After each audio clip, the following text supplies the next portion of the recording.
All right, well, thanks, Adam. Welcome, everybody. This is a real pleasure to do this.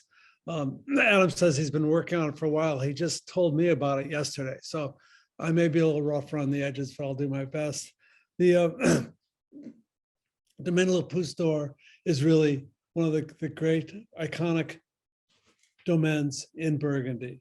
There was a time that, as many of you know, that in the 19th century, it was owned by Jean-Marie de Vaublochet, who also owned Romanée-Conti, and he considered the Claude Pousse store Romanée-Conti's equal. I'm not sure what he'd say today, if he'd roll in his grave or not, but that's what he said at the time, and we're going to hold to that.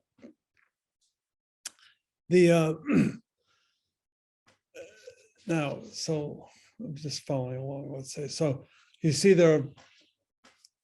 they've got 5 Grand Crus, 3 of them, 3 monopoles and 11 Premier Crus. They are very steeped in vineyards up and down the 2 côtes, the Côte de Beaune and the Côte de Nuits. And the domaine has a very long history. So let's roll, Adam, let's go to the, there we go, okay. You can see Volnay harkens back to the 4th century, and that the Pousse store has been connected to royal circles since the 15th century. You see Jacques-Marie de Vaublochet, the period in which he owned it. But then things changed in 1964. Is at this time that Louis Cesse, who was a biscuit manufacturer, biscuits used to be a big deal, and they complemented wine, I suppose. So he wanted to get in the wine business. He was a member of the Club du Cent, the Club of 100, which is a very elite group of connoisseurs of food and wine throughout Europe. And he wanted to own a vineyard, start a domaine in Burgundy.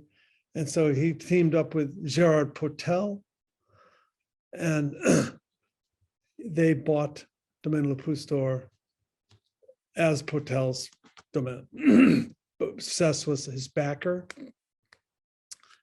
And at the time, Cesse wanted, he wanted to invest for a few years. And in the late 60s, he wanted to bail out and help his son, Jacques Cesse, start his little domain that he had just bought in Moray Saint-Denis called Domaine du Jacques. That, of course, is a famous domain today as well. But Jacques Cesse did his internship under Gérard Potel at Pousse store in the mid-60s.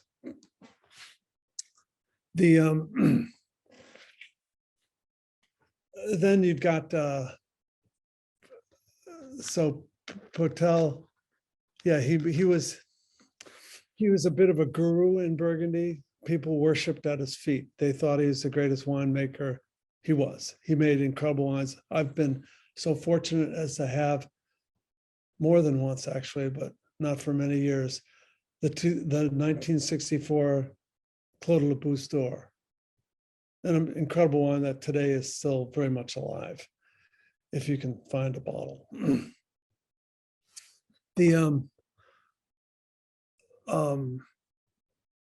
So then you moved into the period where Louis Cesse wanted to get out. He sold his shares. So Potel brought in some Australian investors, and I shouldn't name them by nationality, but they did have some difficulties, I suppose. Then 1997, they came to the domain to sort things out, and with Potel and whether they were going to stay in or not. But they had a good night's of drinking, and the next morning they woke up and came to the kitchen asking Madame Potel what's for breakfast. And that night, Gérard Potel had a massive heart attack. He died. Ambulances throughout the village of everyone was awake in the village of Volnay, except for the Australians. And they came, Madame Potel was so furious that she said, out, get out, and turned to a gentleman who had been looking at becoming a minor shareholder in Pousse. That was Patrick Laniger. And she offered him the Domaine to buy. And he didn't think long about it, I don't think, and he bought the Domaine. And has made massive investments since then. At the time, it was the vineyard, they had 2 vineyards in Santenay. They had Clos Tavannes, which they still have, and Les Gravières. Then they bought, and they owned Volnay and Pommard. That was it. When they bought wines several years later in Pouligny-Montrachet, they sold the Gravière. They decided they didn't need, because that was also white. They sold that off. But otherwise, they have been on the ascent in buying vineyards.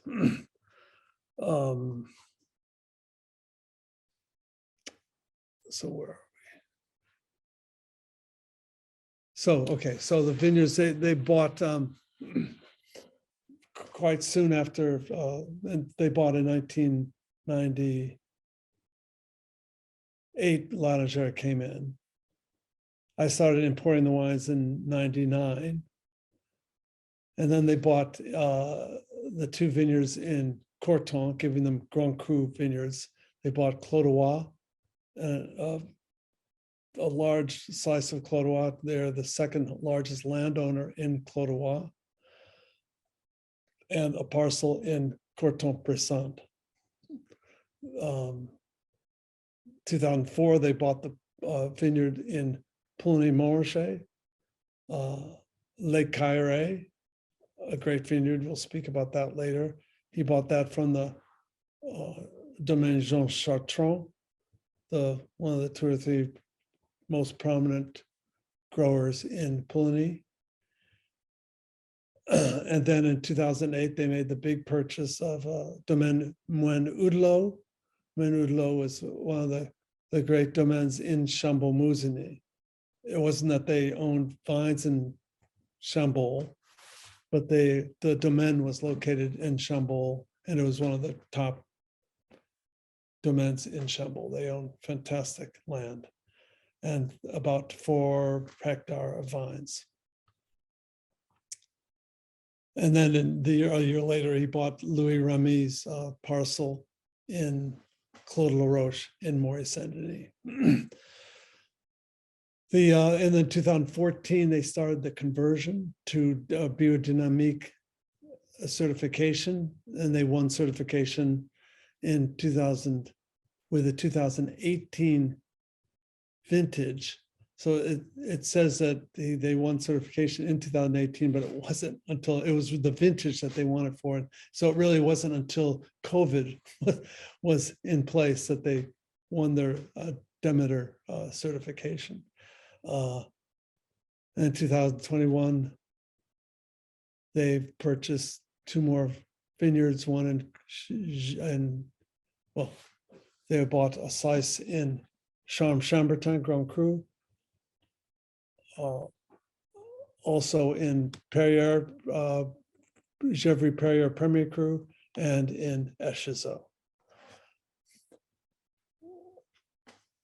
Patrick Laniger came from an engineering background, a very bright fellow that his family had produced medical instruments. And he sold the business in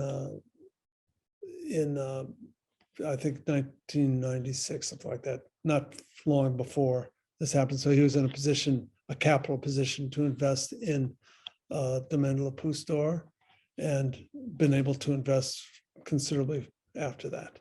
And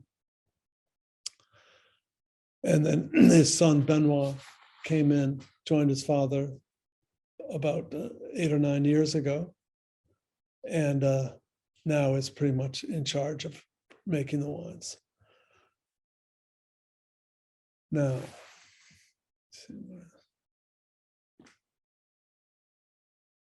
so Pousse has been farming organically for much longer than they've been certified. They've been really working hard at this, but they've made the conversion now. And the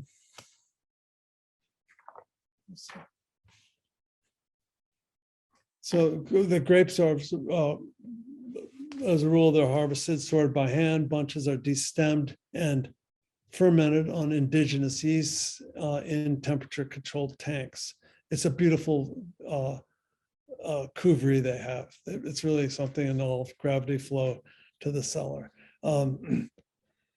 They have a biodynamic and organic practice of building humus, a dark organic matter that forms in soil from plants and animal decay.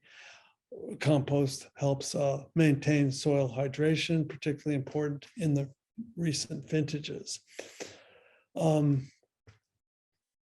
then you've got these olieurs that Patrick Laniger invented, which are incredible. Usually when they top up, they give you a taste out of a barrel, and they decide which barrel, which one has the most amount of wine that we should draw from today.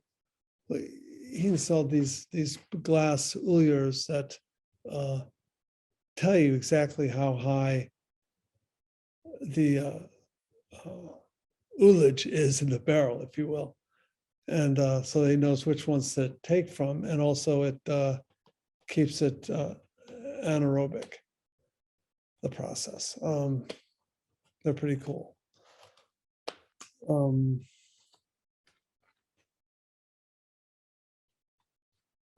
And in 2017 vintage, Pousse reduced the amount of new oak that was being used. They reduced it to less than 20% of each wine. Most of the Premier Crus see no new oak. The barrels are racked after 13, 14 months into stainless steel tanks for at least 3 to 4 months for settling before bottling.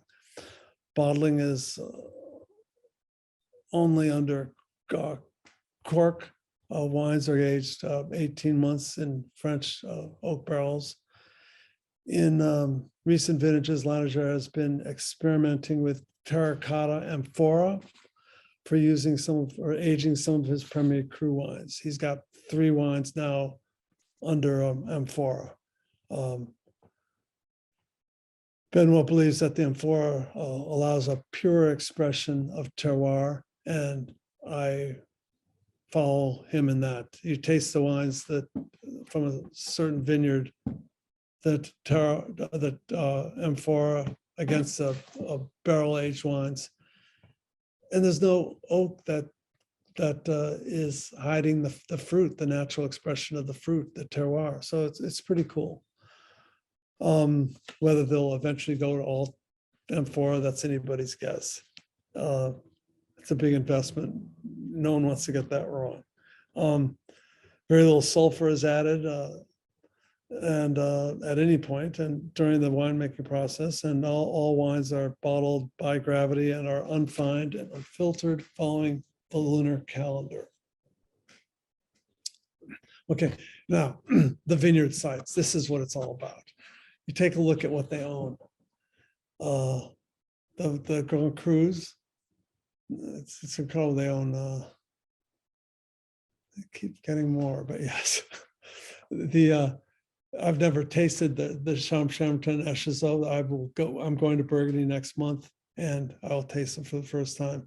I'm excited about that. And then all these Premier Crus. It's really an incredible, it's really Romanée-Conti is the only other domaine that has so much high percentage of Grand Cru and then Premier Cru. And just a little bit of village wine. Then they've got the Montrachets.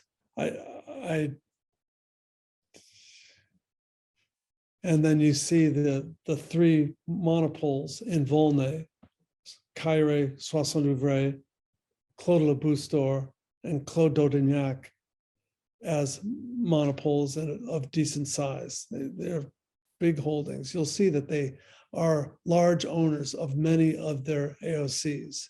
You've got the Corton Clodois I mentioned. They're the second largest owner in Pommard Gerolier.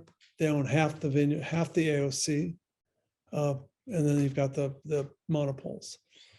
All right, let's get on some maps, okay? Okay, here are the Côte de Beaune, where Pousse d'Or is based. And when he bought the Moine Oudelot estate in Chambol in 2008, he sold off the estate house, the Couvry, et cetera, in Chambol, so that everything is centralized at the Domaine in Volnay. But for those that are maybe unfamiliar with the Côte d'Or, the Golden Slope, this is the southern part of it, the Côte de Beaune. Heading south out of Beaune, you've got Pommard, Volnay, Meursault, Pouligny, Chassagne, and just out of the picture is Santenay. Then we've got Côte de Nuits to the north. So this first one's the Côte, the slope of Beaune. This is the slope of Nuits. Nuits, that's short for Nuits Saint-Georges.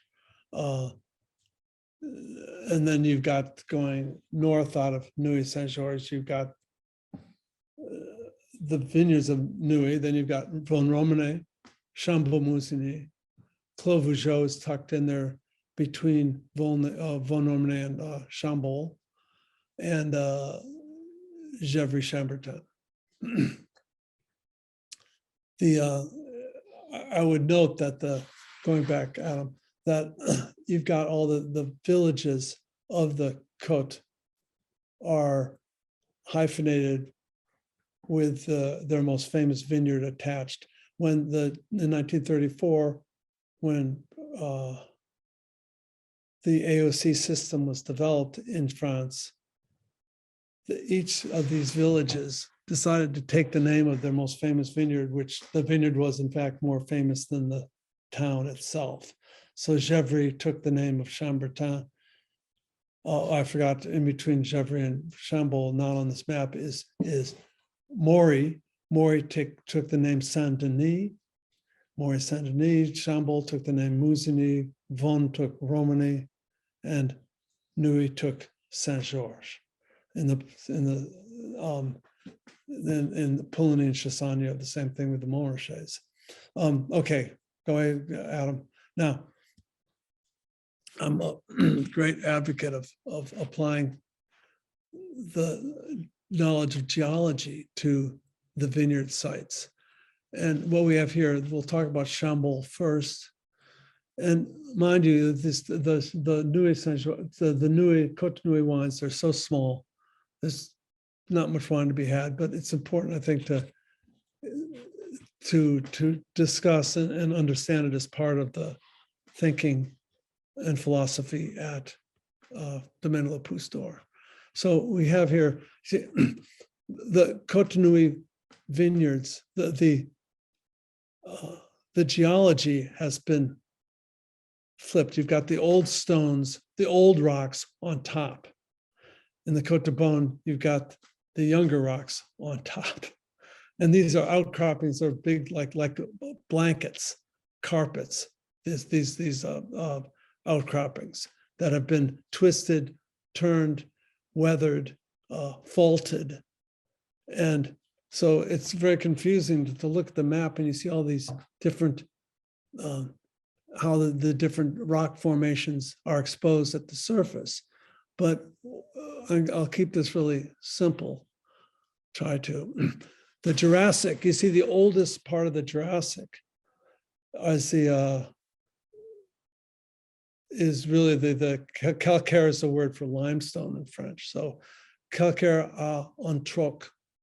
These are the oldest rocks in Burgundy.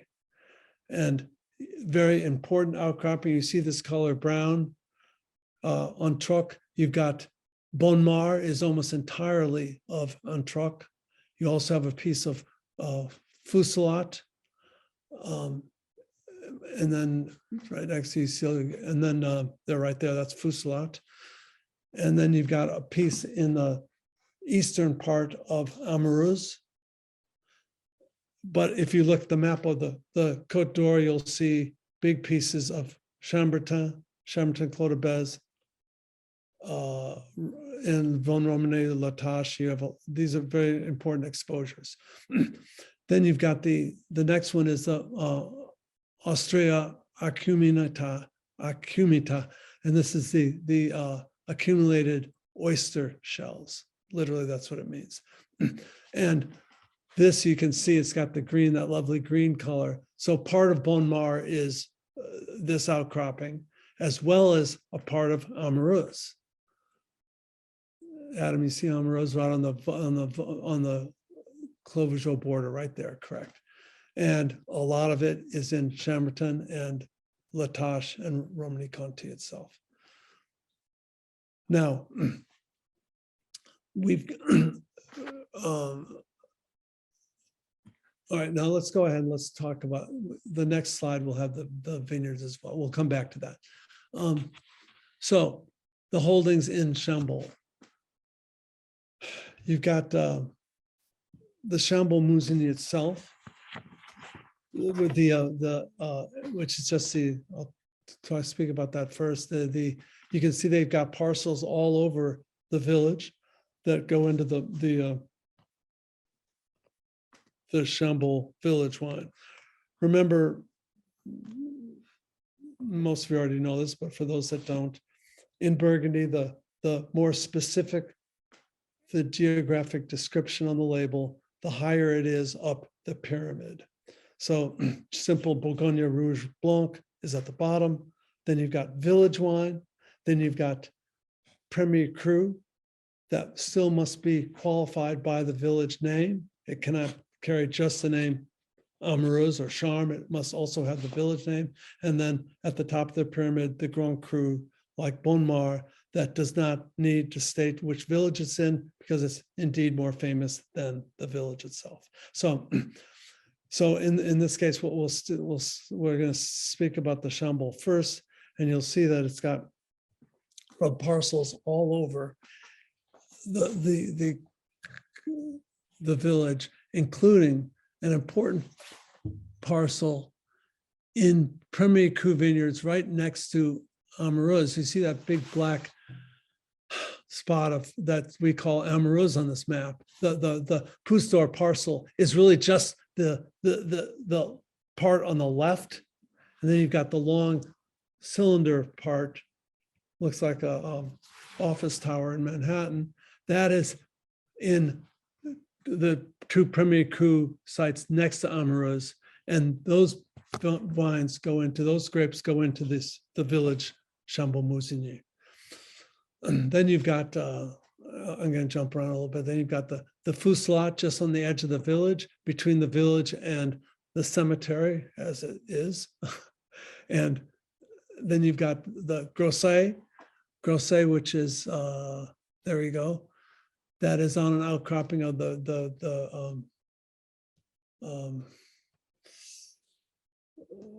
which vineyard site is that?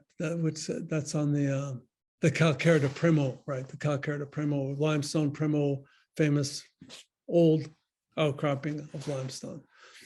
Then we've got Charme, which is right in the center of Chambol, right dead center, and that's the nice piece of Charme, which is the same outcropping as Amoureuse. Now we go, and then there's Amoureuse. Now we go back, Adam, to the geologic map quickly.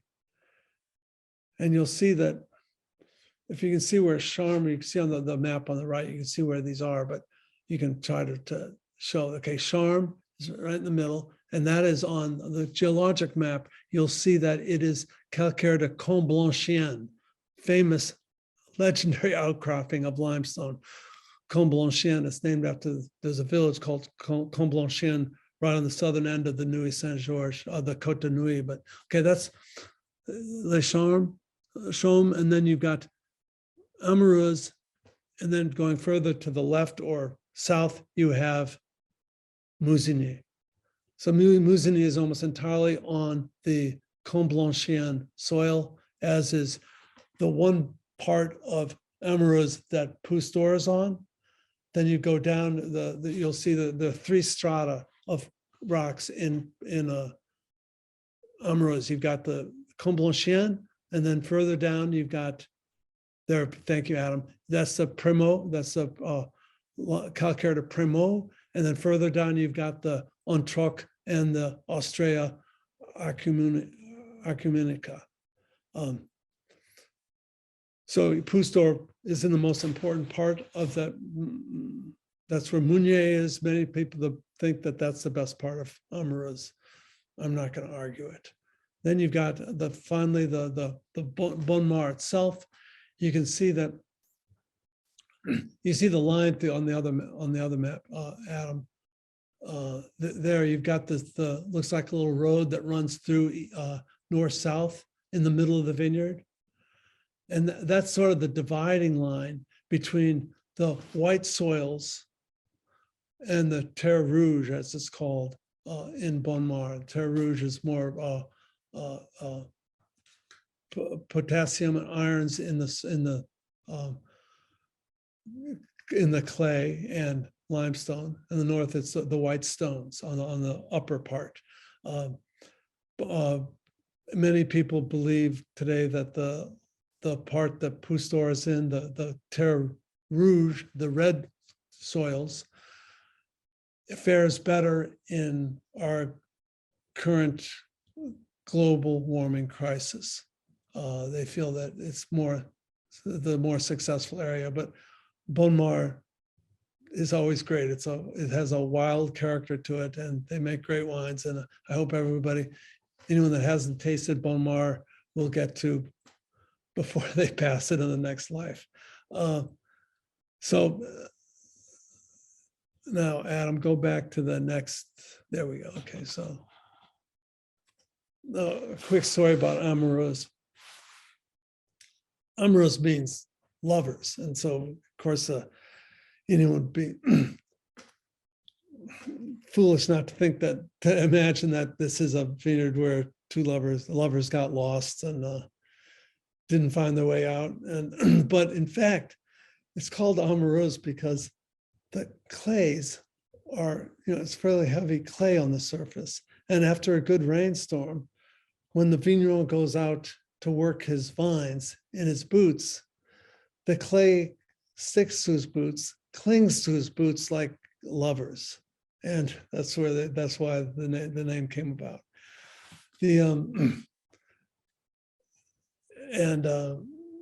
So that's the story of Chambon-Musigny.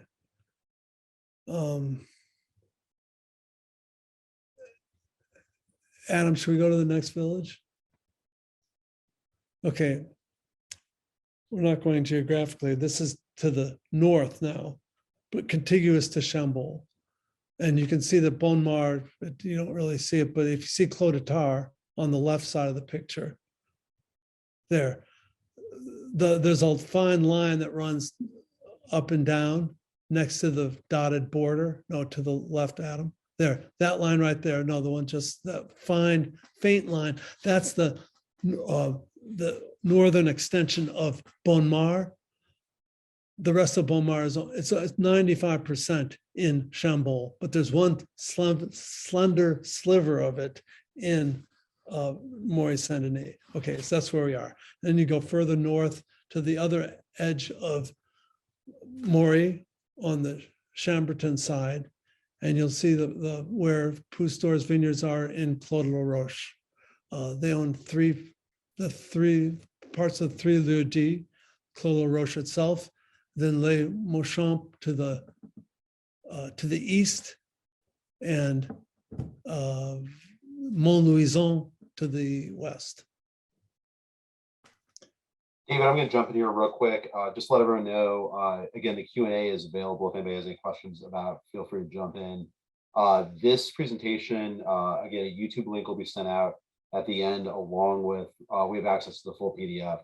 So if you just want the maps and the descriptions, we have that for you as well. So David's not going to read every single description, but those will be available as sales materials for you when we're done.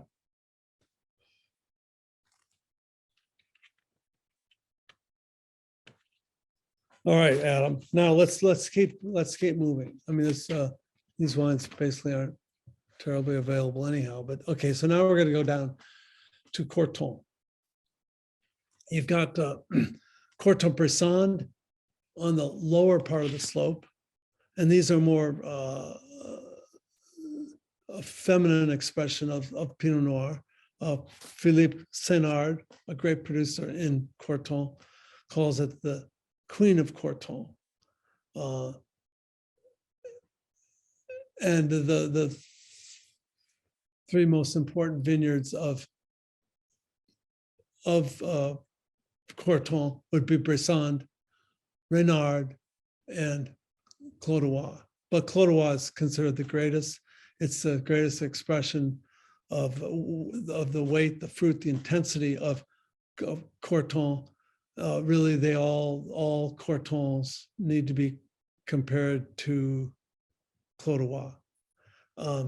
Perfect position on the hillside, facing due east. It gets the morning sun, and Pousse d'Or, of a fairly large vineyard, they're the second largest owner. It's pretty impressive. And also, we don't have a geologic map of, I'll come back to this later, but I mentioned it in the notes here, that Calcaire de Ledois is the outcropping of Clodois, and it's the same outcropping of our Pommard vineyard, Jarlière. I'll point that out later. So Adam, let's move to the next village, Volnay. So this is really the heart and soul of the Pousse d'Or. Volnay is, the style of Volnay is, at once elegant, intricate, velvety, rather than powerful and tannic. That's not the style of the wine. They're very gentle, delicate wines that to many people really define Burgundy. It's sort of considered the Von Romane of the Côte de Beaune. So starting with Uncaire, the last one here, you'll see that there are really three sections of Volnay. You've got the vineyards right around the village. Those are called the village Premier Crus. And then you've got then you've got the east of that, Chapelle, Ormeaux, Mitain, that section, and then the southern section, which are considered the best section of Volnay. You've got Clos de Chêne, Taille-Pied, but also Caire, and there's been talk of elevating Caire to Grand Cru status. It probably won't happen, but the fact that the idea is out there means that it's a highly considered vineyard. And according to the locals, if you don't have vines in Caire, then you don't know what Volnay is. And Pousse d'Or has a nice piece of Caire right there. Adam did a masterful job at laying over these vineyards holdings on the maps. But then you've got the Clos Soixante Ouvray. This is a monopole, which is part of Caire. Caire is quite, a large vineyard in total. You've got Caire Dessous. Dessous means above, upper, the upper Caire. So you've got Uncaire and then the upper Caire. And this is inside a clos, inside a wall, is a monopole of Pousse d'Ors. They own the entire parcel. And these have always been considered the best, the real heart piece of Volnay vineyards. As I say, it's Caire on steroids. They're really powerful. It's a really powerful wine and here Pousse d'Or makes up in amphora the Uncaire and the Soixante Ouvray. Then we've got the Pousse store itself and Clodagh Pousse store and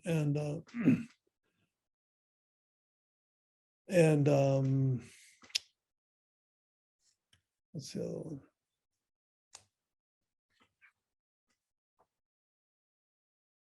Yeah, I'm sorry. It's Clodagh Duke. Yeah, see, Clodagh Duke and Pousse store have always been considered the greatest vineyards in the village part of Volnay. And these wines, as I said earlier, when Deveau Boucher owned this vineyard, he considered it equal to Romanée Conti. So when we have some old vines here.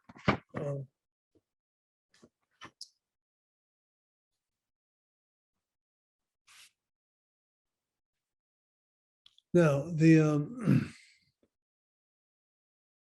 and then you've got the last monopole, Clos d'Audignac, and this is a vineyard site that sits right in front of the estate house. So as we look at that first slide, the vineyard in front of that is Audignac, and it is soil very similar to the Clodagh Pousse store.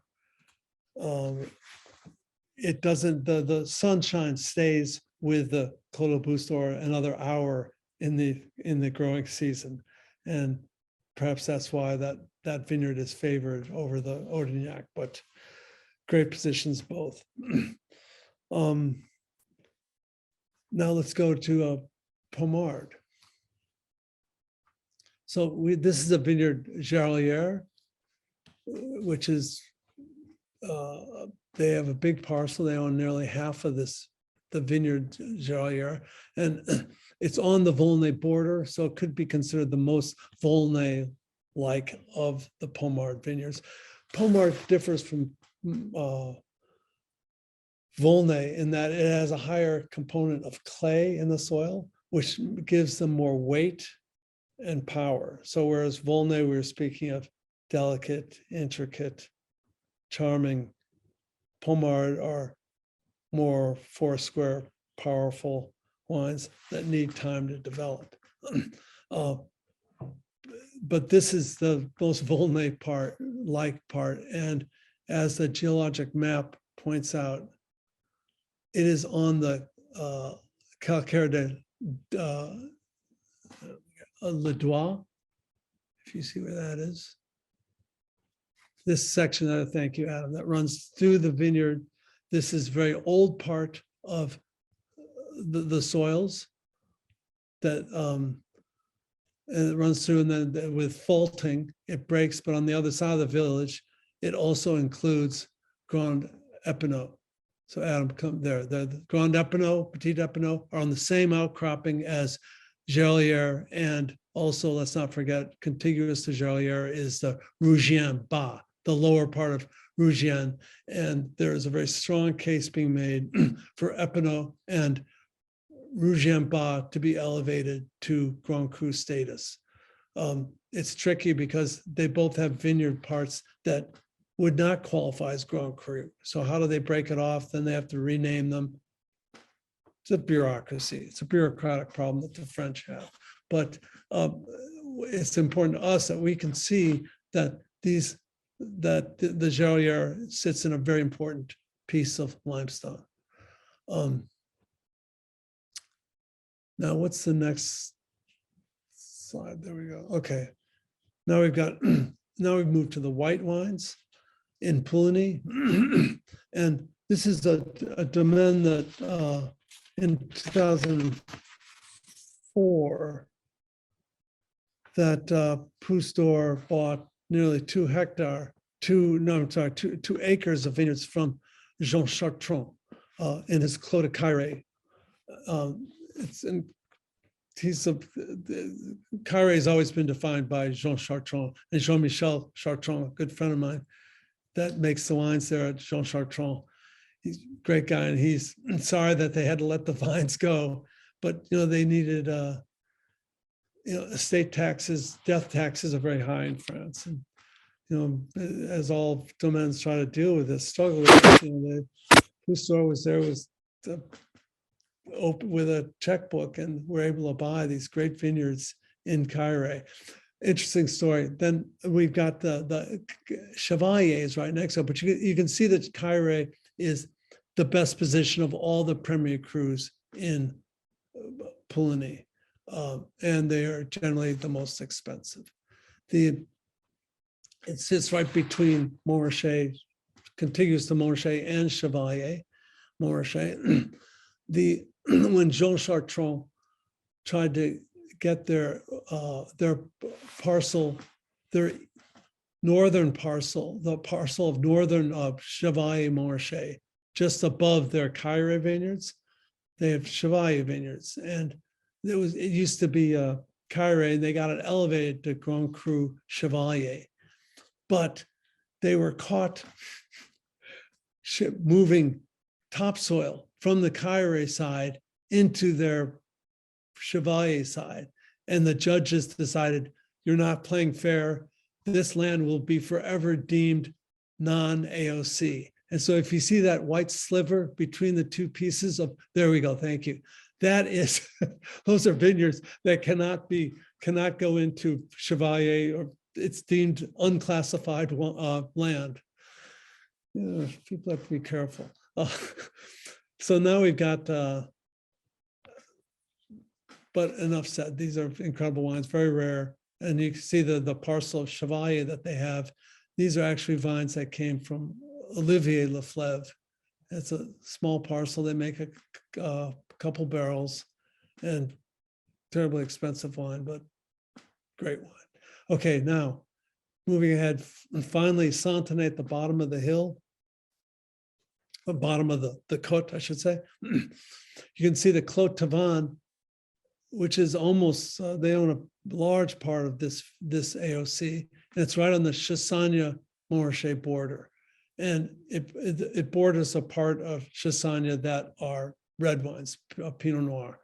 This is really, the Gravière south of Tavannes has a lot of white grapes, but Clos Tavannes is all red grapes, all Pinot Noir, and it's always considered a wine that can be confused with, mistaken as Côte Nuit wines, and that's because here the soils have flipped again, and now you've got the older rocks are on top again, as they were in the Côte Nuit.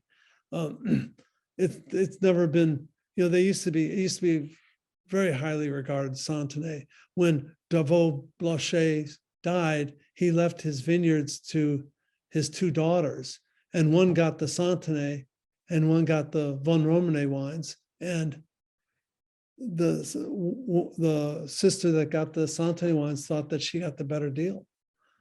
Probably no one thinks that today, but they are beautiful wines. That's a great introduction to the Côte d'Or. That's all. So now a little bit about the vintage that we have that we're shipping soon. After the incredibly arduous 2021 vintage, the vignerons look back and say 2020 was miraculously easy.